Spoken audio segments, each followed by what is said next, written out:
Record. I'm recording. 3, 2. Aloha, everyone. I'm Jason Schwartz, your host of the Neutral Zone, MauiNeutralZone.com. I have a very special guest here today. I have SEDINAM. SEDINAM, why don't you give everyone your name as you'd like to have it known? Aloha! Aloha. Greetings from South Central Los Angeles. We are on native land. My name on the ballot is SEDINAM MOYOWASIFZA-CURRY. My full name, Ayape Fatima SEDINAM Kinamu Christian MOYOWASIFZA-CURRY. Now, if you are, the last name is Curry. So, no, MOYOWASIFZA-CURRY. It's Moifus. Spell that for us, can you? I'm going to pronounce it. MOYOWASIFZA, Irish, Curry. It's a hyphenated name. I see. Well, do you mind if I call you SEDINAM? Of course not. Okay, good. I love my name. Let me share with you, people in the audience. SEDINAM is running to be President of the United States from the Green Party. And I have a lot of affinity for the Green Party.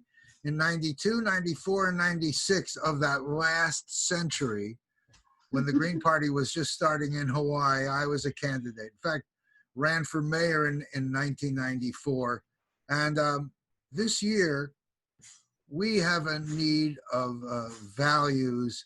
And in running for president, if you win, I would say it'd be a long shot because of what's going on. And especially we're in the middle of this COVID crisis. So you getting out there as a candidate is difficult. So I thought, why don't I do my part and share with the people of Hawaii and the world, people that have the gumption to run for president of the United States from the Green Party. And so thank you for joining me here today. Really happy to have you.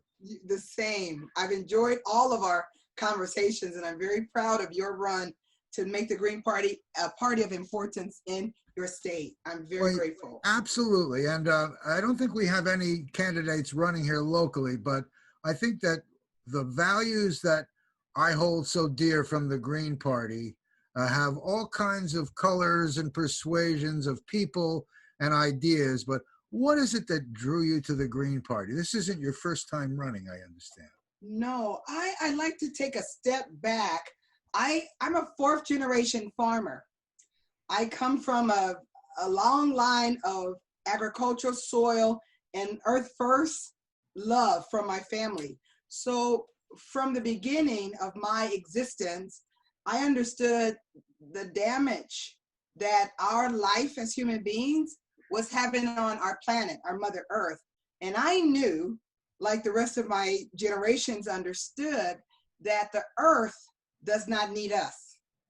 We human beings have a dysfunctional existence with this planet that is hosting us. So I understood that there needed to be a paradigm shift in our species awareness and understanding about our it's not even a coexistence. We need the earth. The earth does not need us to exist.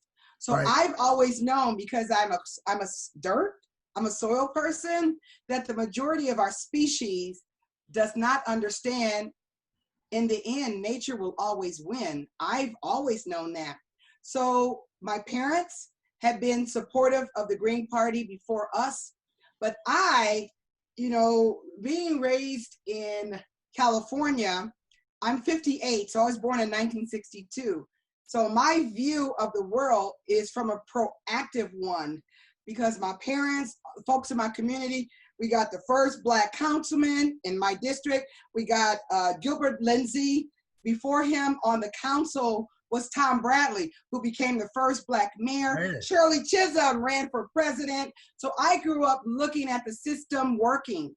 So unlike my parents, I did not embody the lived history of racism as my parents had. So I knew the Green Party exists because they had voted. They were NATO Raiders. But I thought, because of my experience, as a Black Californian, seen the progress that through the Democratic Party, we could exist. But guess who taught me my lesson? Al Gore. When How's Al that? Gore, I voted for him. I will never vote for a corporate Democrat again in my life, because I held my nose because of because of Lieberman, and thought that, okay, we got to compromise so we can get what we want. Nah. Thank goodness I was 40 years old and I challenged myself. You're brilliant, you're smart, you have all this stuff. Why aren't you working to change a nation that has made it possible for you to be who you are? And I had to suck it up and be honest that what party embodies my values? And when you look at the 10 key values, the 4 pillars, ecological wisdom, and I'm eco-friendly, being a farmer. So the Green Party did, but I understood that our social justice platforms were inadequate in order to address and arrest the flaws of our nation's beginning. So I knew joining that ending white privilege, deconstructing capitalism into a more eco-friendly, earth-friendly was something that I had to do and I had to bring with me. When you say deconstructing capitalism, I think what that means to me is making it more user-friendly, meaning a little more social sharing. Is that what you mean? I mean, not at all. What does capitalism deconstruction mean? Oh, okay. The capitalism that's being used now is crony and corporate. Capitalism, not that it's the best system, but the system that's been involved in what we're dealing is destructive. It is treacherous because there's no account for land, air, water, sea. There's corporate welfare in the level of capitalism we see here in the US. There's no backing of a monetary system. It's all fake and phony. We saw it in the, was that not the .com? What's the last one they did? Ripped off homeowners.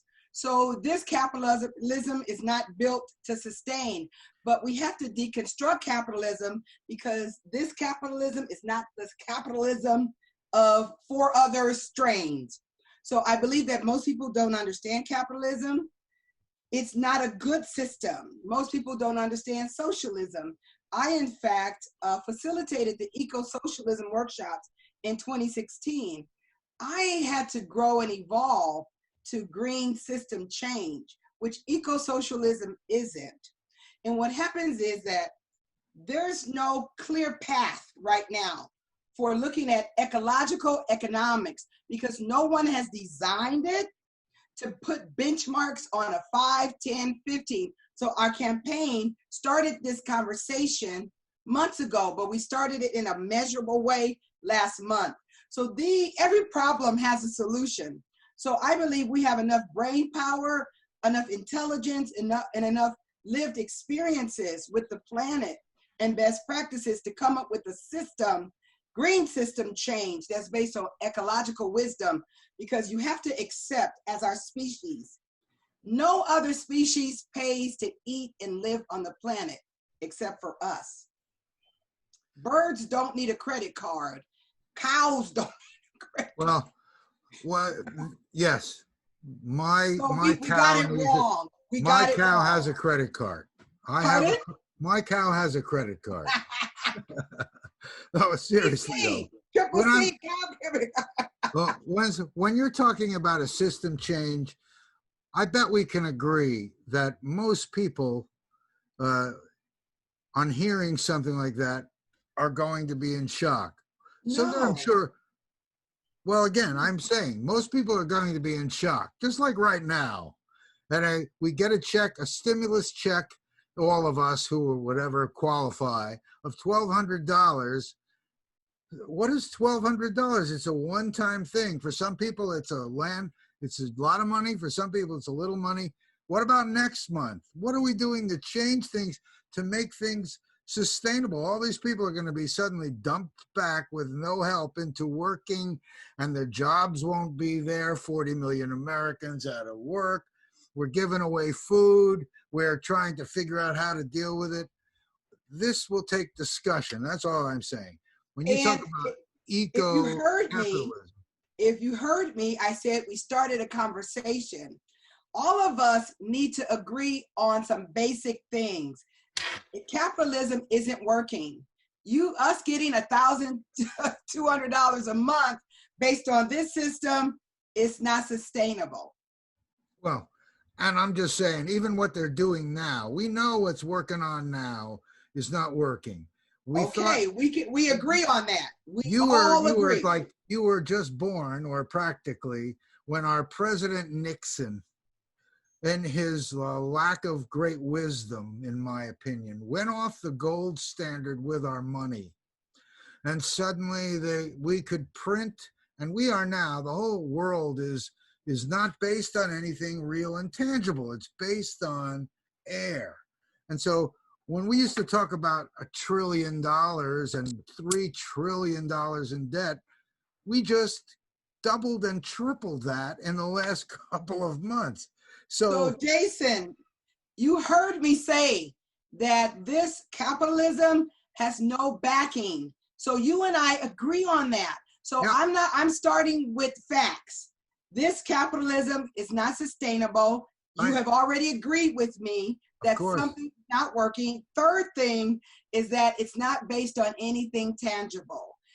Every adult American can agree on those three things. We can agree. I don't believe anybody would be blown away about the truth because we live it. Right. You also happen to be Black. And I know that's no surprise to you or me. And yes, I have never, it really is funny. When I grew up, my father was a manager of W.T. Grant Company. I don't know if they were around when you were a little girl, probably. Woolworths, and then they became Kresge's and Kmart and all that kind of stuff, right?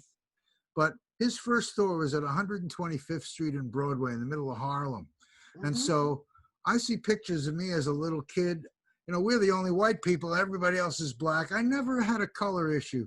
And then I went to high school, and there was one Black girl in our school, and that was the daughter of Arthur Prysock, the singer, Janarda Prysock. Of course I do. It was when I first became aware, because I was in my own school, that people kind of were distant more because she was Black. And that was, I graduated high school in 1969. And I thought we were making real progress socially. And suddenly, maybe it's not suddenly, you can probably tell me from living it, but I never saw racial issues. But then I heard them in the news. But now it's just so. What do you think's going on right now? I'm switching the subject, but no, it's all related. Racism, capitalism are conjoined twins. You always have to step back. We just had the 1619 Project with the New York Times. They coined this based on when the first Africans were brought here enslaved to the 13 colonies. So the U.S. was based on 13 English colonies.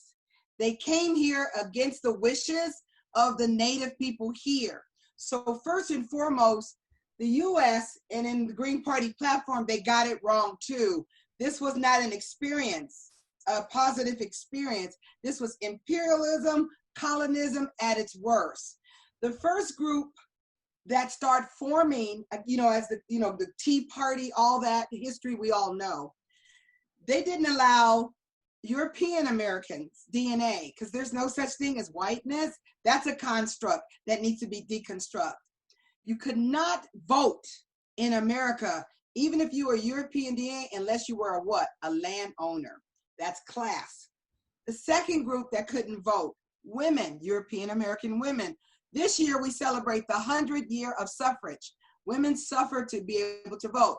We're almost 300 years old. So that's 2/3 of this existence that women couldn't vote. So you got to accept that the majority of European DNAs did not have land, couldn't vote from the beginning. 2, European women could not vote. Next group, us, Black Americans. we were considered 3/5 of a human being. That started over 240 years ago. Next group, Native Americans. Native Americans whose land was stolen. And then everybody else, you know, Asian folks, anybody, other immigrants, Indians, you know, from India. So these are 5 groups of Americans that were not allowed from the beginning. Out of those 13 colonies that came into be a nation, were not allowed to vote. So I believe if people are honest about the history of our nation, nothing that's happening should shock anybody. We push people stop having cognitive dissonance. I can't, because my grandmother on my father's side was purchased for $300 out of slavery. Remember, I'm 58. On my mother's side, my mother was accepted into a wonderful university, but the European, you know, not upper class in their area killed my grandfather, because why dare this Black girl go to college and they weren't. So mine is an actual lived history. And again, I'm a 4th generation farmer. So we've always been connected to the land. So I believe every American needs to say honestly, from the beginning of America, we had it wrong. We were not a perfect union. We were not a great experiment. This was a racist, sexist, classist society. Were there some good ideas in that? Yes. I salute the flag. I sing the songs because my America represents the best of who we are. We fought a civil war because of this, me.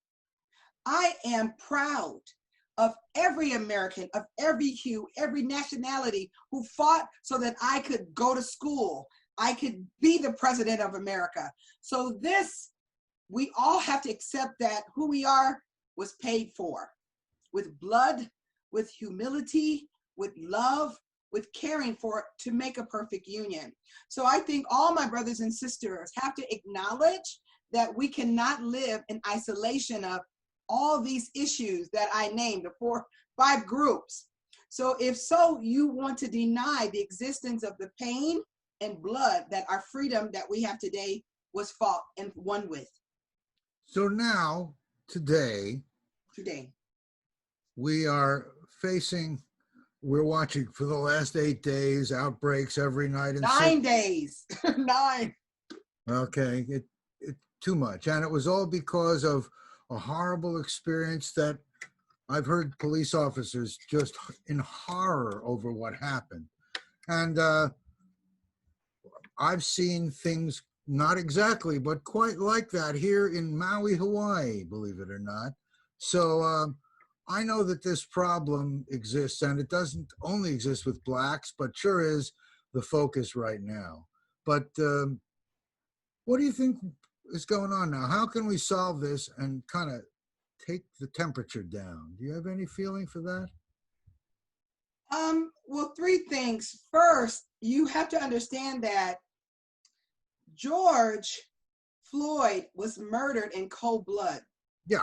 Any human being that sees that feels rage because it was murder. No one is accepting that murder was acceptable.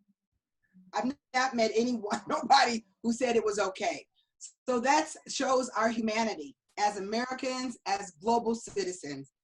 The second thing is, unfortunately for Black Americans, the enslavement of us was just amped to other things. Structural racism still exists. This last month, there have been 5 people killed senselessly. So this is not the first. I can name Ron Settles. I was in college in 1991. Tasha Harlan, Sandra Bland, Tamir Rice, Fruit Station in Oakland. So people, I mean, you can't see that and know it's acceptable. So one of the things I shared with you earlier, I've been saying to our party, how we change the dynamics of our nation, becoming the openly anti-racist party in America. And being anti-racist is what has to happen, because without challenging laws, legislation, rules, procedures, and processes that allow systematic racism to exist, it will keep happening.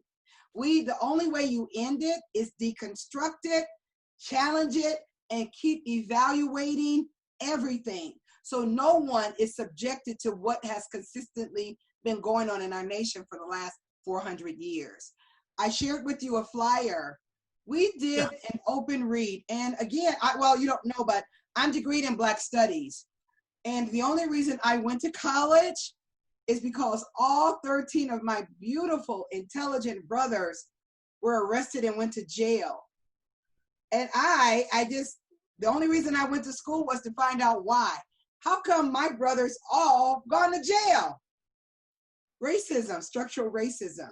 So I knew from the beginning of my life that something wasn't right, but it took really really figuring out the core of it. It's racist ideas, and then people who consume racist ideas. And many of us don't understand that we use language that's racist. Up until August last year, I was a racist. I did not realize that me calling Ghana, West Africa, a developing country was a concept in racism. In fact, Ghana's not developing. It's a nation that's recovering from colonization. Now, when you speak the truth, it doesn't sound good, but it's better than saying developing.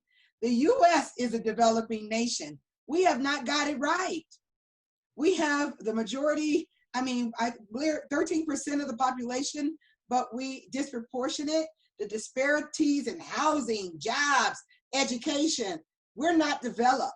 No developed nation would allow its citizens to be subjected to the level of violence and intrinsic pressure that we've experienced. I see now racism as a mental health issue.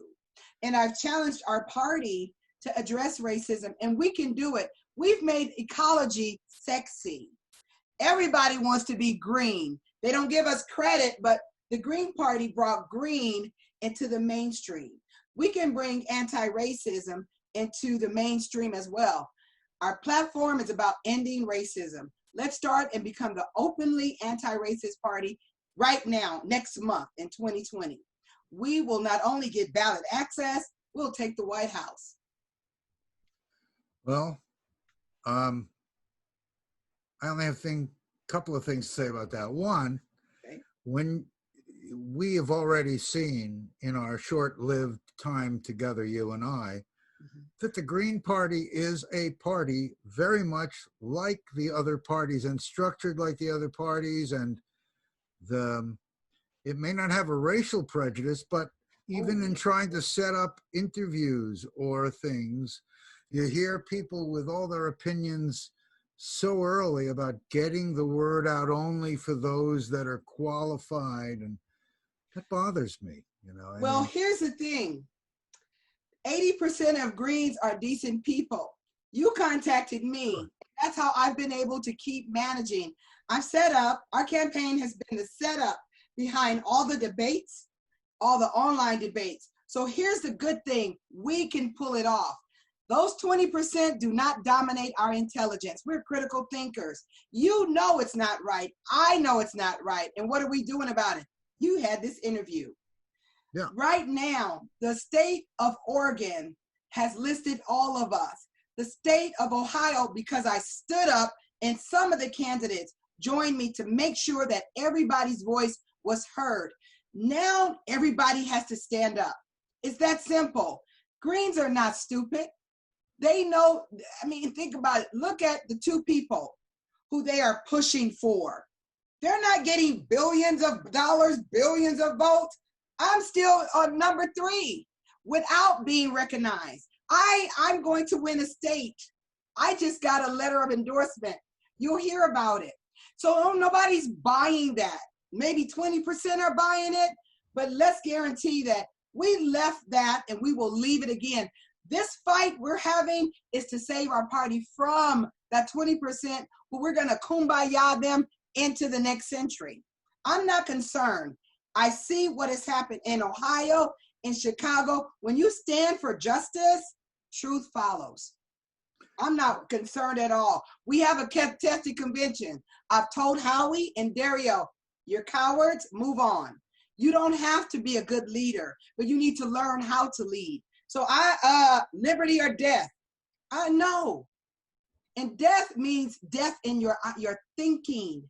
Like that backwards mentality, how can you have 3 men only be recognized when you have the majority of people in the world, women? That shows a structural inequality. What kind of leader are you if you couldn't stand up for me? There was another woman running. I stood up for her. I do not agree with who she is, but she said she wanted to run. I'm gonna share my time. I'm green. So if you can't do that, I'm gonna talk about you out loud, and I'm gonna talk about everybody who's voting for you. You are behind you. This person couldn't stand up for women to be included. I don't want a coward leading me. I will not support them. I think that's honest. I very much appreciate your fire and that you're standing up. No, seriously. When I hear about you as someone, it depends who's talking and who's listening.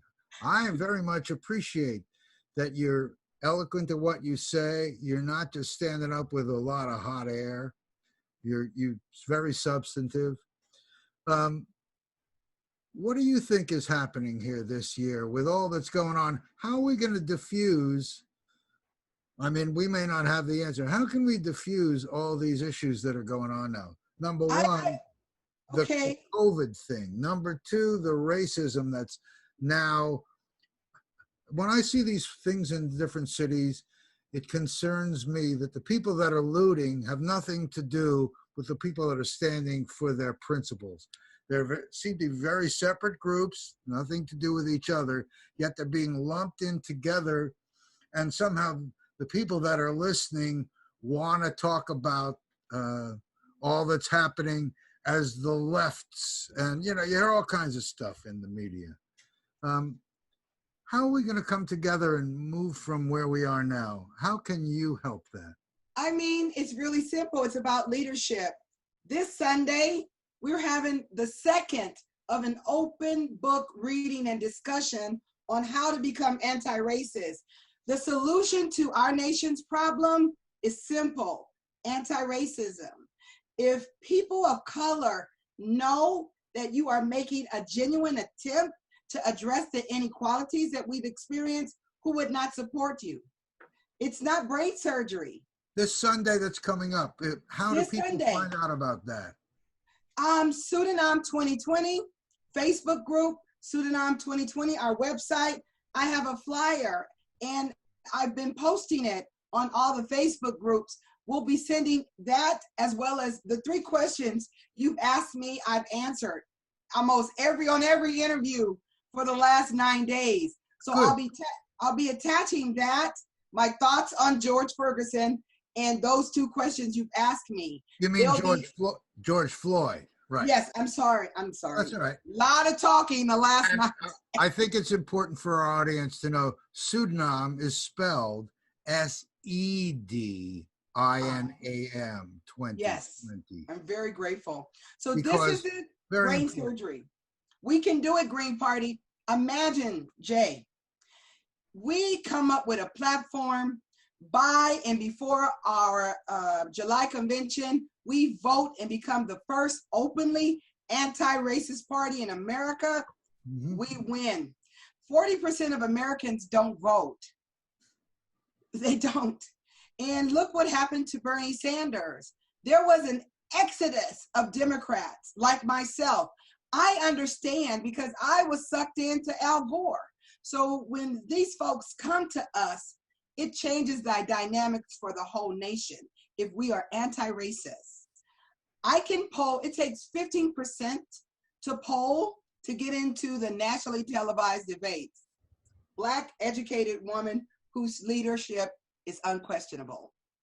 I didn't just start saying this. Every event I've gone to, everything has been about being anti-racist. Being Black 58 years, you know, and you can see what the issues are. That shows the substance I have as a human being and as a leader. I know it's uncomfortable, but if I can challenge myself, I can challenge my party. And we have the principles and pillars that support it. They're not adequate, but this is the long game. Greens, we have to do the long game. We're not even 50 years old. Our nation is going to be 300. So we have a chance to take the leadership 2020. You can do it. And we can do it. So I'm running a camera a little bit ahead. Okay. Now, Madam, we have you in office. Any things that come up in you that you immediately want to change, or you feel like you have the capacity to immediately change? Oh, yes. Having the open discussion about who we want to be at 300 as a nation. Nowhere and no time in our nation's development has every American been surveyed about what it is they want, see, and feel about our nation. So first, we're going to do public engagement. That starts on the first day I'm in the White House. We are going to do a full month of public engagement about who we want to be at 300. That gives us a long game. The second thing on the first day is I will institute the Department of Anti-Racism. It would become a department within my cabinet. Third thing is challenging capitalism. We have to rethink ecological wisdom based on ecological economics. There are best practices in the world in how we stop taking this, is extracting from the earth and start figuring out. It's a paradigm shift here as a nation. What do we do so that we can live in harmony with the earth, not what we can take? And this capitalism is about taking, not sustaining, not regenerating, not supporting. We have to become resilient as a species. So those are the three immediate things I would do. Oh yeah, I'll put the solar panels back up and I would paint the White House green. It would be green. I'm going to send a clear message to the world. Clear. I like that one. I'll paint with you. Come on, and I'm gonna invite people to stay in the White House. I will set up 3 rooms that Americans from every state can spend a week in the White House. Just like, no, this is your house. You should be able to come and stay. I'll be having dinner with a group of Americans every week for the entire 4 years. Those folks who stay in the house will come and have dinner with me and my family. Oh yes. We have to change the dynamics, and I want every child to vote. This is before I run. We're setting up the American Children and Youth debate for all presidential candidates. So children have to be an integral part of our presidency, because what we do now affects their lives. So children are going to get a seat. Children and youth will have departments within my presidency, in my cabinet. So now let's just, for a second, I don't want to get too specific, but I could talk about, you don't have any specific people lined up for secretary. You haven't chosen officers and things yet, I imagine. What I'm going to do is ask for suggestions. This won't be an inside job. It's not who helped me in the campaign. I want the top 10 people of every cabinet names to be put forward. We have open interviews with the American people so that people come up with plans. These 10 people, if 3 of them rank choice voting, then that's it. It's not based on who I like. I want the people to vote, because you've hired me, and I want you to hire the rest of my cabinet as well. It would also be fair to say that you would look at what you've got, and you probably are, but look at what you've got before you clean sweep, right? I mean, I know that we've had a lot of people that have had careers that have a lot to offer that are already there in place, I'm sure. Civil servants would not be moved. We're talking about political appointees. Government is intact. So nobody will lose their job, no, but all political appointees will be vetted by American people. Okay. The same way I've been. I don't believe anybody should be kissed butt in order to get a job. And you don't have to like everybody.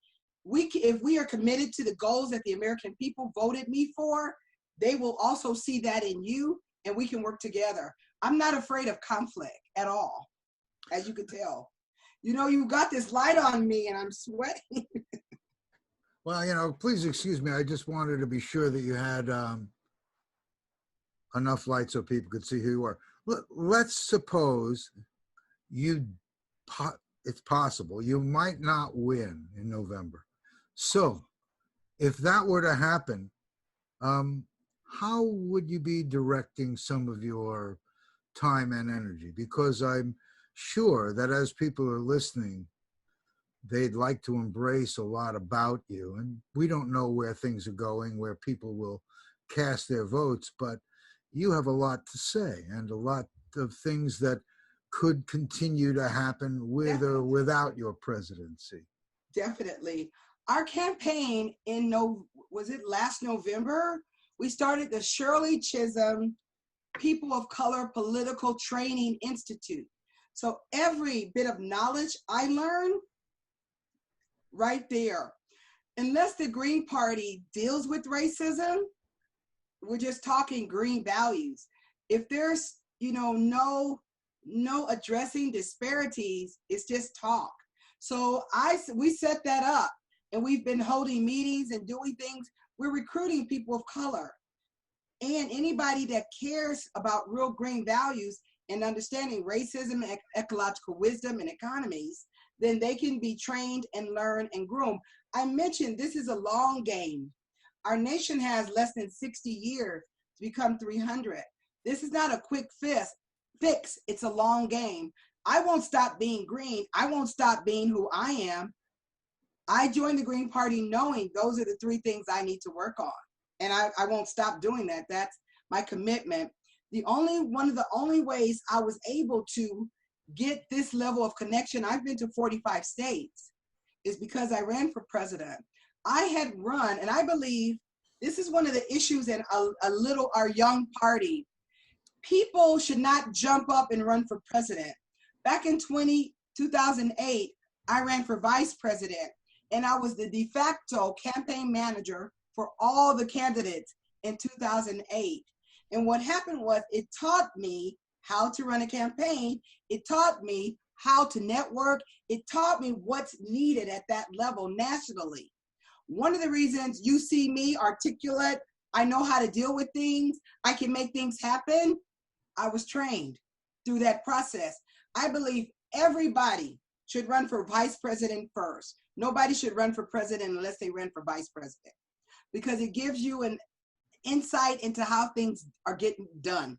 The second thing is that I was a campaign manager for our nominee in 2008. That gave me advantage, as well as a campaign manager for a gubernatorial candidate. So one of the ways our campaign has done more work than the Presidential Support Committee is because we have the knowledge. None of those folks had the knowledge who are over these committees to do this. I have been advising and directing this whole campaign as I did for the last one. I'm a professional meeting planner, so I can set up anything in 10 minutes. Well, I can talk to you about that. Yeah, so yeah. This is just my second nature.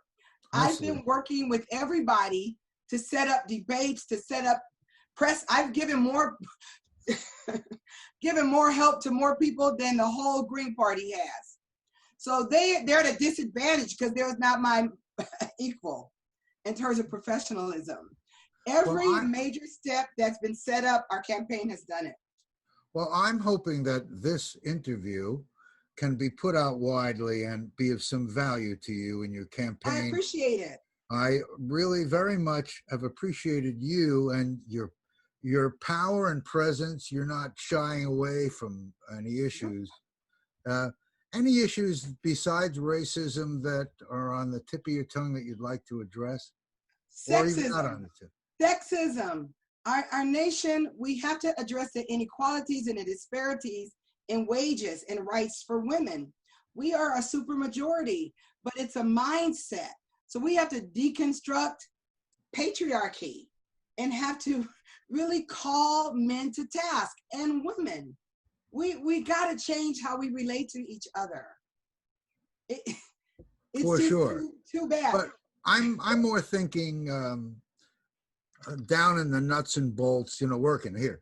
I'm not going to say when you get to the White House or whether you are, we have Democrats and Republicans that dominate the House of Representatives and the Senate. And values-wise, I myself think that green can be conservative or liberal or anywhere in between, because the basic tenets of the Green Party really come from the heart. That's it. And so they always have attracted me. So I think of them as apolitical, but we're in a political arena here. I meant. So what other things can you see yourself practically advising on? And I'm looking for your wisdom in other areas, sexism and racism. What about spending of dollars on education, or how do we revamp the financial system? You and see, part of this, the main thing is literacy. And literacy is just not reading and writing, it's critical thinking. Education for me should be free from 0 to PhD. If we want to compete as a nation, we have to have the most educated and enlightened citizenry.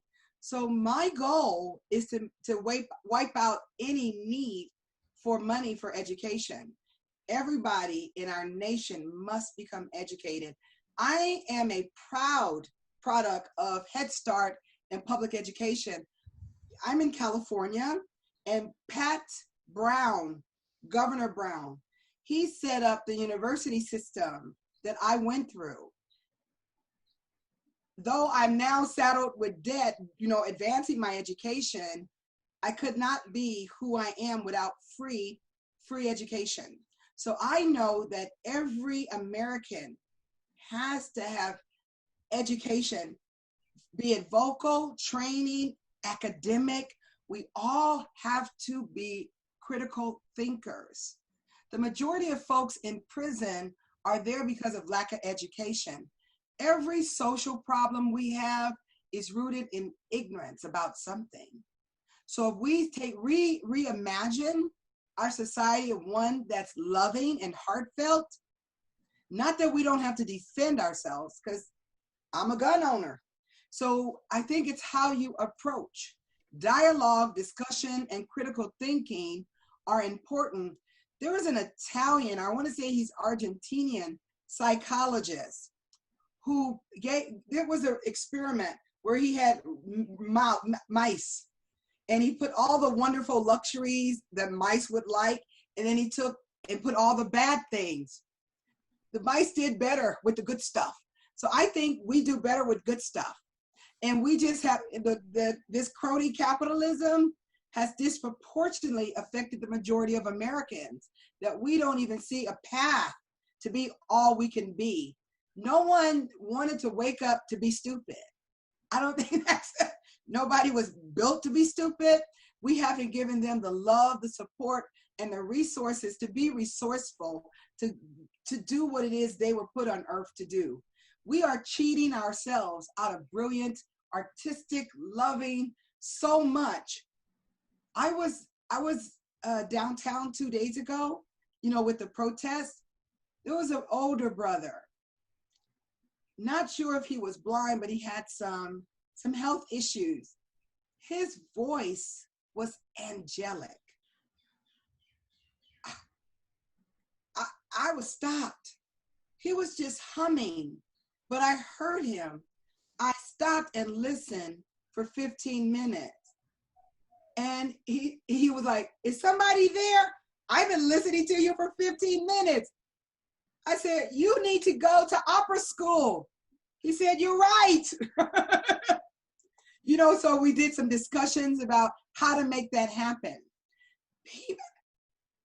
You know, and I was so in the moment and enjoying it, it didn't dawn on me to record it.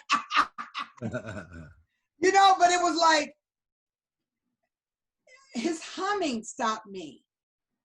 And then he went into a melody, then he went into a falsetto, then he started singing Italian.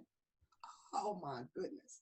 Well, he was just standing on the street? What was he doing? He was sitting on the side of a building, you know, getting his stuff together. He was sleeping on the street. Oh, But I use a walker, so I'm not fast. So I was kind of moving slow, and his hum caught my attention. Yeah. So I just stopped and sat down, and he just was entertaining himself.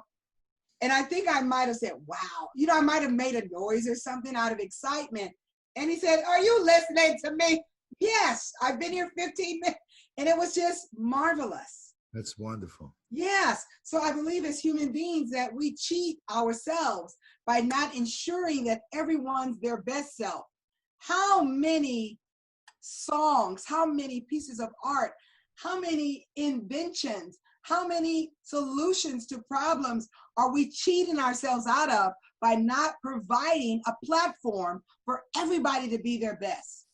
I believe we're cheating ourselves. And racism cheats us, sexism cheats us, capitalism cheats us. I want the best from everybody, and we deserve it. So let's create a system that allows the best of who we are as this species to spring forward, and it can happen.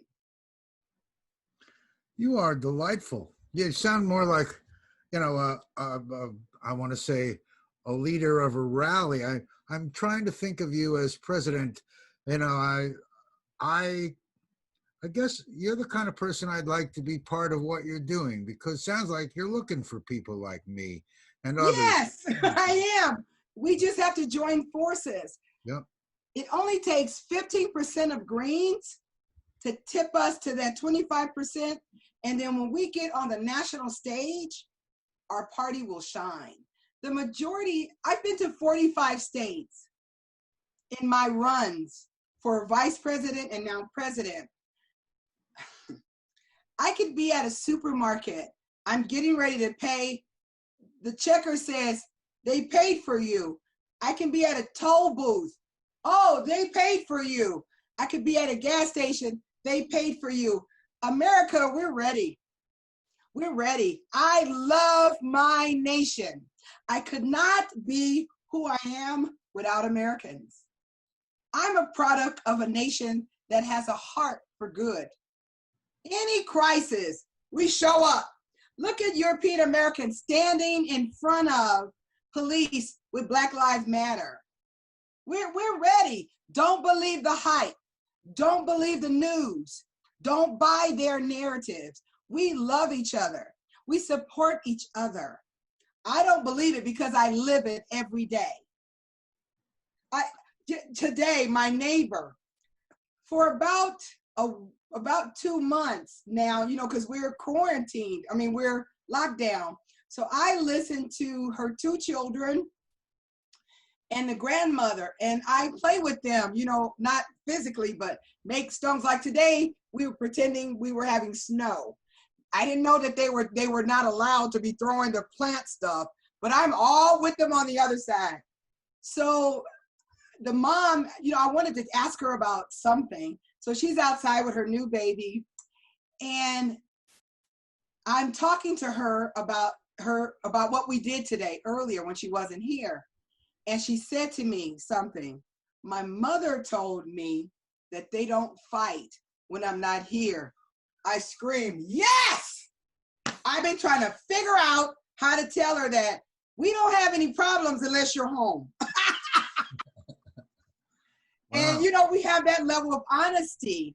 And her grandmother, habla español, so I spoke to the grandmother because we enjoy each other, the 4 of us, all the time without her. And she said, my mother's awesome. I said, she is. She's a keeper. Because only time there's problem is when you're home. That's funny. So having that level of care for each other is what we have, is what we need, is what we must demand from each other. Will it be uncomfortable? Yes, but we can get past that.